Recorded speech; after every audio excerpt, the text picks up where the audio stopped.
Salut tout le monde, comment allez-vous? Moi ça va plutôt bien. Aujourd'hui on se retrouve pour une nouvelle vidéo, pour une nouvelle histoire. Aujourd'hui on va parler donc de Bigel, voilà, donc Bigel, qui je pense pas mal de personnes doivent connaître. Voilà, avec les années il a quand même pris pas mal en popularité. Alors c'est un ancien rappeur, voilà, de l'ancienne génération, des années 90, 90.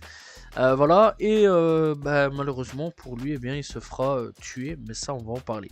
Alors, de son vrai nom, Lyman Coleman, donc lui il est né à Harlem le 30 mai 1974, il est donc le troisième et plus jeune fils de Gilda Terry, qui malheureusement elle est décédée en 2008, et Charles Davis, donc voilà, son père, qui est son père. Son père, donc il faut savoir qu'il quitte donc le foyer familial lorsque Coleman est très jeune, un enfant, et il a donc deux frères, Donald et Leroy Finazé, qui donc Leroy décédera quant à lui en 2002. Voilà, et donc qui étaient les enfants de Gilda Terry et bien de Finazé. Enfant, donc Coleman est surnommé Little L et voilà. À 12 ans, donc Coleman devient un adepte du hip-hop et se lance dans le freestyle dans son quartier. Il fonde donc le groupe Three Two Hard Way en 1990, mais rapidement dissous par manque d'enthousiasme. Il compose donc de Coleman, de Doc Rem et d'un Rodney, enfin de Rodney. Le groupe ne sort aucun album et se renomme par la suite Two Hard Motherfucker. Après donc le départ de Rodney, à cette période, donc, ses voisins commencent à le surnommer Big L. Durant l'été donc 1990, eh bien, Coleman fait la rencontre de Lord Finesse et lors d'une séance d'autographe, voilà, donc dans la 125e rue de Street. Après avoir donc effectué un freestyle, Finesse et Coleman eh bien, s'échangent leurs numéros. Et donc, du coup, bah, ça va commencer leur amitié, etc., etc. On connaît à ce niveau-là, et ça, c'est quand même plutôt cool. Bref, donc Coleman, eh bien, il a fréquenté donc le Julia Richman High School et donc il a obtenu son diplôme en 1992, donc 92 si je me trompe pas. Alors qu'au lycée, eh bien Coleman freestyle, bah, il se battait régulièrement. Voilà, il faut le savoir. Il tapait son rap tranquille et en même temps il se la donnait dans la cour à taper les gens. Dans sa dernière interview, eh bien, il a déclaré: au début, tout ce que je me suis jamais vu faire était de combattre tout le monde au coin de la rue et de rimer dans les couloirs, de battre sur le mur et de rimer sur le mur, de rimer avec les amis de temps en temps, une fête de la maison, attraper le micro, voilà, le groupe de bloc, attraper le micro, bref, donc toujours être en micro, bagarre, micro, bagarre.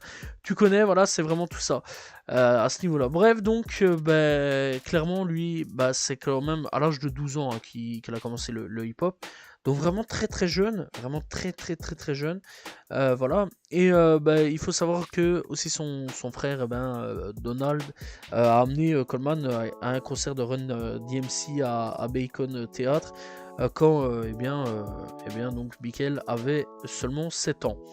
À ce niveau-là, quand même, tu comprends que les baignés très vite dans le rap, que c'est un peu logique avec tout ça qui va commencer donc des freestyles, commencer donc à faire de la musique, etc. Bref, donc en 1992, eh bien, Bigel enregistre diverses démos dont certains sont en vedette sur son premier album, Lifestyles of Dapur and Dangerous. Voilà, et bah, ce projet, bah, c'est un projet très intéressant d'ailleurs, c'est bah, le seul projet de son vivant, voilà, et ça c'est quand même plutôt triste. Voilà, c'est un projet de 12 titres, on va un petit peu en parler après. Donc le 11 février, eh bien, il faut savoir que Bickel eh bien, est apparu sur Yo, MTV Raps, avec Lord Finesse, encore une fois lui qui est toujours là, pour aider donc à promouvoir l'album studio de Finesse. La première apparition professionnelle de Bigel est venue dans Yes You May Remix, la phase B de Party Over Air de Lord Finesse, voilà, et sa première apparition dans Represent, voilà, of the Showbiz et IG Runaway Slave. Pendant ce temps, donc, eh bien, il remporte une bataille amateur de freestyle organisée par Rubian Production, qui se composait d'environ 2000 candidats. C'est quand même beaucoup. Voilà. Un gagnant sur 2000 candidats, c'est énorme. En 1993, donc, eh bien, Bigel signe chez Columbia Records. En 1991, donc, il rejoint le collectif aussi de hip-hop Diggin. in the Greatest Crew, DETC, de Lord Finest. Et là-dessus, on retrouve pas mal de grosses têtes qui, vous allez voir, vous allez connaître. On retrouve donc Lord Finest, Sunkiss, Party, Arty, D-Flow, DJ Première, qui je pense pas mal connaît, pas mal de monde connaît. Diamond D, OC, Fat Joe. À partir de là, Fat Joe, t'es obligé de connaître. Bugwilt, Showbiz et IG. Voilà, vraiment du beau monde à ce niveau-là. Bref, donc en 1993, eh bien, il publie donc son premier single promotionnel, Devilson. Devilson, eh bien, voilà, c'est un bon son à ce niveau-là. Et plus tard, eh bien, il est l'un des premiers singles, on va dire un peu horreur, trash, à ce niveau-là. Donc, horrorcore. Voilà, ce qui veut dire en gros horreur à ce niveau-là. Influençant donc les autres, et il a dit qu'il avait écrit la chanson parce que, en gros, il dit j'ai toujours été fan des films d'horreur. De plus, les choses que je vois à Harlem sont très effrayantes. Donc, j'ai tout mis ensemble dans une rime. Cependant, il a dit qu'il préférait d'autres styles par rapport à, en gros, l'escotorité. Voilà. Donc, l'horrorcore, pour ceux qui veulent aller un peu checker, je sais qu'à l'époque, à l'ancienne, en rap français, Al Capote il en faisait, mais vraiment à l'ancienne, hein. Vraiment, vraiment très, très à l'ancienne. Et je sais que Eminem en a fait aussi, à l'ancienne aussi. Donc voilà, l'horrorcore, c'est un style vraiment à l'ancienne, hein. Je sais pas du tout si ça se fait encore aujourd'hui. Faudrait que j'aille rechecker un peu, mais d'après mes dernières écoutes, non, ça se fait plus trop. Donc voilà. Bref, du coup, avec tout ça, il faut savoir aussi qu'il a fondé un groupe de rap donc de Harlem, Children of the Corn, dit COC, avec Killa Cam, dit Cameron, Murda Mace, dit Emma-I. Et donc le producteur légendaire Six Fuga, Diga, Big Two, Trooper G, Mike Boogie, Buddha Bless, MC Terra, Blue Shade plutôt, dit Blue de DiBiase, et Herb McGruff en 1993. Le 18 février 1993, il a joué donc en direct à Upton Lord Festival, Upton Lord Finest plutôt Birthday Bash au 2000 Club, qui comprenait d'autres représentations de Fat Joe, Nas, que tout le monde connaît, Nas, c'est même obligé, et Diamond D en 1994. Donc il a sorti son deuxième single promotionnel, I Shoulda Essayed à Ruba, voilà, donc le 11 juillet 1994. Big L a sorti l'édition radio de Put In On, donc voilà, suivi par la sortie du clip 3 mois plus tard en 1995. Donc le clip du single No Hands No Skip a fait donc ses débuts et a été réalisé par Brian Luvar. Donc avec tout ça, en 95, son premier album studio, Lifestyles of Dapur and Dangerous, est publié en mars 1995, voilà, et plus précisément, en mars, donc le 28 mars plus précisément, au niveau de tout ça. Bref, donc, l'album a fait ses débuts au numéro 149 sur le Billboard 200. Alors on rappelle quand même que c'est un mec complètement underground, hein. C'est déjà pas mal.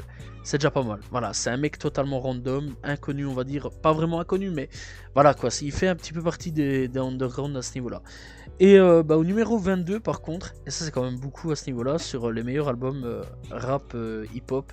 On rappelle quand même qu'à l'époque, c'était pas streaming, c'était que physique. Donc déjà à ce moment-là, c'est déjà quand même pas mal.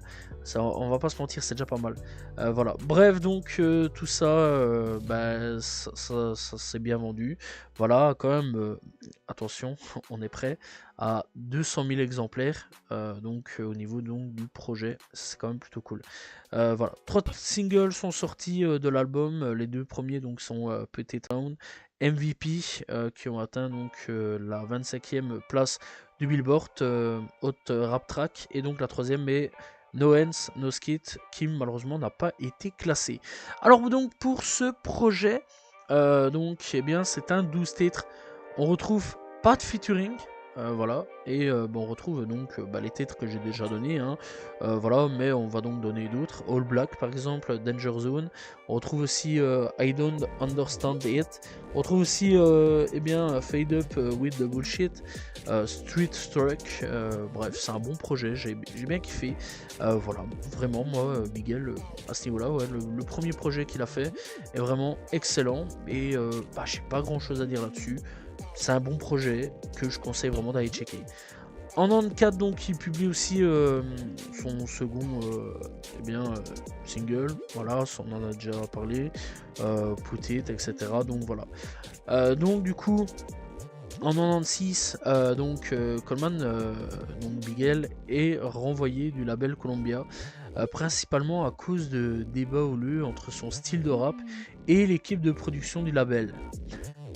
Comme souvent, il y a toujours des petits problèmes avec les labels. Donc il explique, donc j'étais là avec des gens qui ne connaissaient rien à ma musique, voilà. Et donc en gros, il a préféré partir. En 97, il se lance dans son deuxième album, The Big Picture, qui lui apparaîtra quand même quelques temps après. Voilà, apparaîtra quand même. Voilà. Et donc il faut savoir que son groupe COC est dissous après donc le décès de Bloodshed dans un accident de voiture le 2 mai 1997. Et DITC fait la couverture du magazine On The Go en juillet. Donc Bigel participe au single Dangerous Doughty, issu donc de son deuxième album Jewels. En novembre, donc, il joue à la tournée européenne, européenne Jewels Tour Doughty. Aux alentours donc de 1998, Bigel lance son propre label indépendant. Voilà, ça c'est quand même plutôt cool.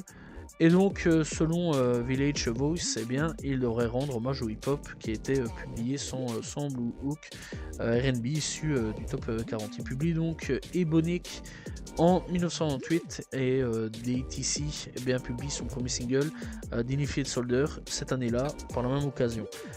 Après tout ça, donc, Bigel attire l'attention de Diamond Dash, le CEO du label Rocafella. Rocafella, on rappelle quand même que à ce moment-là, c'était pas non plus le big label qu'on connaît aujourd'hui. Voilà, label de Jay-Z à cette époque. Dans ces moments-là, voilà. Maintenant, c'est Jay-Z.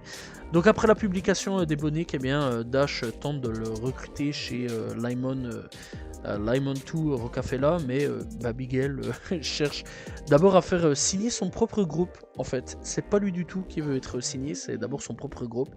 Vraiment, ça, je trouve ça cool. On dirait pas comme ça, mais d'abord, il y a souvent des artistes qui pensent d'abord à eux, et lui, non, c'est l'inverse, c'est les potes, le groupe d'abord, et ensuite, potentiellement, lui. Le 8 février, le 8 février 1999, lui, Herb, McGruff, C-Tone et Jay-Z signent avec Rocafella en tant que groupe appelé The Wolfpack. Donc déjà d'avance, il a réussi son coup. Il a quand même fait signer ses potos. Malheureusement pour lui, il va pas en profiter très très longtemps puisque malheureusement donc on est le 8 février à ce moment-là quand il signe. Et le 15 février 1999, Bigel est tué à la 47e West 139 Street dans son propre quartier natal d'Harlem après avoir reçu 9 balles dans la tête et dans la poitrine lors d'un drive-by. Voilà, c'est triste, c'est très très triste parce qu'en plus de ça il venait tout juste de signer chez Rocafella. Il y avait largement moyen pour lui qu'il puisse exploser. Voilà, il est mort très très jeune, il est mort très très très très jeune, à seulement 24 ans. Voilà, et malheureusement pour lui, en plus de ça, encore une fois, il commençait tout doucement à faire parler, etc. Il venait tout juste de signer chez Rocafella. Il y avait largement moyen qu'il devienne une grosse tête d'affiche des années 90, puis 2000, et malheureusement, il se fera tuer. Gerald Woodley, donc un ami d'enfance de Bigel, est appréhendé en mai cette même année. Il est possible que cela soit une sorte de vengeance pour quelque chose que son frère Leroy, le frère de Bigel, aurait donc fait ou qu'il l'accuse d'avoir fait. Explique donc un porte-parole donc de New York Police Department, New York City Police Department. Voilà. Et donc Woodley est ensuite libéré, sa libération faisant polémique, et l'affaire reste non élucidée à ce jour. Donc voilà, et donc le 24 mai 2016, Oui, on en est jusque là. Ce dernier est à son tour assassiné par balle dans les rues d'Harlem, sans aucun lien entre sa mort et celle de Bigel n'ait pu être établi. Bigel, donc il faut savoir qu'il est enterré au George Washington Memorial Park de Paramus, dans le New Jersey. Son frère assassiné donc 3 ans plus tard repose dans ce même lieu. Alors il faut savoir donc qu'il y a quand même une carrière posthume qui a été faite. Voilà, ça il faut quand même le savoir. Alors donc avec tout ça, avec toute la carrière posthume, eh bien les titres Jet You, Way of Life et Chimism, My Shield, Furious Hunger sont publiés dans l'album éponyme de son groupe en 2000, distribué donc par le label Tommy Boy Records. L'album atteint donc la 31e place R&B et hip-hop. L'album donc est à la 141e place de Billboard 200. Le premier donc single posthume de Bigel s'intitule On Mic, enfin Show en mic, voilà, flamboyant en mic en français. Publié donc le 30 mai 2000, le single atteint donc la 35e place du Billboard Hot 100 et la première place du Hot Rap Track. Eh bien, quant au deuxième album, le deuxième album de Bigel s'appelle The Picture. Voilà, donc il travaillait déjà dessus, ça il faut quand même le savoir, ça j'en ai déjà dit un petit peu avant. Donc lui il est publié le 1er août 2000.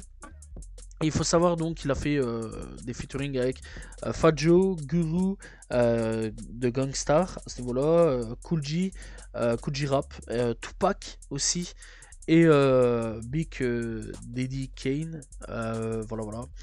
Et donc The Picture est publié par son manager et partenaire de son label. Alors il faut savoir donc que le projet de Big Picture débute à la 30e place du Billboard 200 et la 2e place du Top R&B Pop Album et compte 72 549 exemplaires vendus.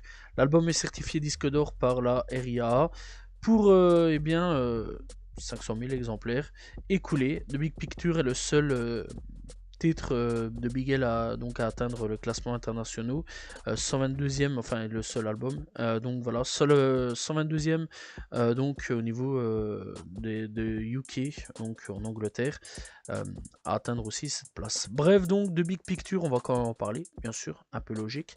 Sorti sur les plateformes, ça il faut quand même le savoir, en 2016, qu'on a pu écouter. Alors bon, j'ai déjà dit à peu près donc les invités, on retrouve donc Tupac, on retrouve IG, Miss Jones, Storm Spit, Fat Joe, on retrouve aussi Kool G Rap, on retrouve Daddy Kane, on retrouve Stan Spit, Guru, Sada X, voilà, on retrouve aussi on retrouve Remy Smith. Alors pour l'été, donc on retrouve avec Tupac, bien sûr on va le donner, Deadly Combination, combination, voilà, à ce niveau-là, très bon titre, j'ai bien apprécié, du Tupac, bien fort, bien hardcore. Avec Fat Joe, donc on retrouve The Enemy, voilà, The Enemy, excellent aussi. On retrouve aussi donc Game. On retrouve encore une fois un featuring avec Fat Joe et d'autres invités de Triboro, donc voilà. Et le projet quand même plutôt bon. Moi j'ai bien apprécié. Voilà, on rappelle quand même que le projet il travaillait déjà dessus et ça c'est quand même plutôt cool de savoir que c'est pas non plus un projet posthume comme ça vite fait à l'arrache. Alors il faut savoir aussi qu'il y a encore quelques autres trucs qui sont sortis, voilà, alors de ce que je peux voir, donc je sais pas si officiellement c'est sorti en 2017, voilà, je pense pas, mais bon, faut voir. Devilson EP, sorti donc en 2017, de ce que je peux voir en tout cas sur Spotify. Ce projet-là donc ne contient aucun featuring, on retrouve donc 6 titres. Devilson, Aisholda, Essay, Daruba, School Days, Time is Hard, Da Unsectabe, Flava et Devilson en instrumental. Bref, petit projet plutôt court, 22 minutes qu'il fait, mais vraiment dans l'ensemble, c'est pas trop mauvais. On retrouvera aussi donc un EP en 2019 du nom de Bigel Classic. Alors on retrouvera son featuring avec Tupac, on retrouvera aussi avec son groupe Five Finger of the Dead, voilà, on retrouvera pas mal de petits trucs assez intéressants, voilà, 98 freestyle de Enemy, on retrouvera Ebonic, voilà, des sons un peu classiques sur lesquels j'ai déjà un peu parlé, d'autres radios, etc., d'autres un peu pas trop connus, etc. Vraiment, ça c'est quand même pas mal à ce niveau-là. Et dernièrement, 2024, il y a un titre qui est sorti aussi, il faut le savoir de No or Never. Alors, je sais pas du tout si c'est un nouveau son comme ça sorti comme ça des entrailles d'enregistrement ou je sais pas. Mais en tout cas, bon, c'est quand même intéressant. Ils essayent quand même de faire vivre de temps en temps un peu Bigel. À ce niveau-là, c'est quand même assez intéressant, mais bon.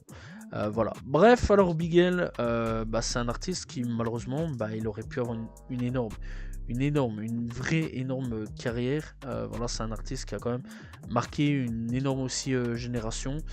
Ça, il faut quand même le savoir. Il faut vraiment le savoir. Ça a marqué beaucoup de gens. Je sais que dans le rap français, de temps en temps, on en parle vraiment pas mal. Voilà. Alors, il faut savoir que, donc, que la famille de Woodley, lui, maintient toujours son innocence dans le meurtre donc, de Bigel. Le rappeur Cameron, par contre, connu quand même, on va pas se mentir, qui était donc un ami proche donc de Bigel, et Woodley a publié donc une vidéo sur Instagram affirmant que Bigel avait tenté de tuer Woodley aussi une semaine avant sa mort. Donc voilà, il y avait déjà quelques petites tensions à ce niveau-là. Bref, donc on en saura quand même pas plus puisqu'on rappelle donc qu'il a été assassiné. Bref, l'un comme l'autre ont été donc assassinés. Bref, donc j'espère que vous avez apprécié donc l'histoire de Miguel. Alors il faut savoir aussi que pour ceux qui veulent aller checker, il y a donc un documentaire du nom de Street Struck de Michael Story euh, qui était prévu pour 2017, réalisé par un ami d'enfance. Alors actuellement, ben voilà quoi, il est disponible. Donc voilà. Et enfin non, c'est pas encore disponible. Donc voilà, j'imagine qu'à un moment ou à un autre, ça sera disponible. En tout cas en 2024, on en parle encore. Donc dans l'ensemble, on n'en sait pas plus. Enfin bon, c'est un peu flou. Tout ça, c'est un peu flou. Voilà, donc dans l'ensemble, j'ai pas fait plus de recherches au niveau du documentaire. Mais bon, je sais que ça en parle. Ça parlait à un moment ou à un autre de documentaire. Donc voilà. Bref, en tout cas, j'espère que vous avez apprécié donc l'histoire de Bigel, qui est vraiment une grosse pointure quand même du rap de cette époque-là, même encore aujourd'hui. Hein, quand même, il a quand même assez souvent parlé, même dans le rap français, on en parle quand même de Bigel à ce niveau-là. Ça, je le sais. Il y a eu quand même quelques textes où on en parlait. Donc voilà, et même rap américain, on en parle quand même encore une fois de temps en temps, on en parle encore. Donc voilà, j'espère que vous avez apprécié donc l'histoire de Bigel. N'hésitez pas à vous abonner, liker, commenter, partager. On se retrouve demain pour une nouvelle vidéo. Très prochainement pour une nouvelle histoire de rappeur. Salut tout le monde, ciao ciao.